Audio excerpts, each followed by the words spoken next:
Kane kalong kecing pentip baka Central Recruitment Board Meghalaya Police kala penmi ya kane ka press release baki kwa pan pentip syabaro ki candidate ba ya ketu ka physical efficiency test lene ka pet lene ka jing mare pulit ka baladap men hakane kemutkin cancel bet ya ketu. Kadau balai ki cancel ya ketu kade nomor kejing bombyang jongki machin ha kapor bagi penya ya kejing mare ha first MLP Battalion Maoyong bat ha fourth MLP Battalion Sokpian. Tekum ta kin penlong biang ya kapet lene ya kejing mare bat kin ailat biang ya baro gitu kibala dep mare bat kiba klem pa dep mare ru kin penlong biang ya kapet.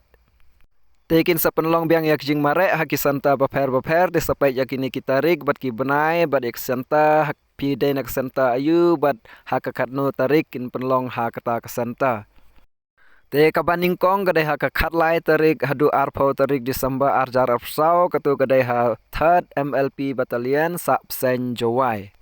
Kaba arpat kadai nadu ka hendriu tarik hadu ka katway tarik Januari arjar arpsan katu kabaning kong kadai ha fifth MLP Battalion Samanda William Nagar bat ha fourth MLP Battalion Sokpian Nongstoin.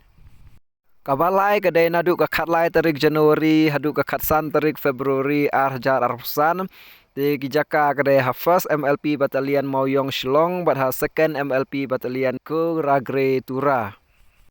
Teki kandidat ke badai naka third MLP Battalion Sapsen Jowai kila ban download ya ka admit card jongpi nadu ka hendriu tarik Disember hajar arsau.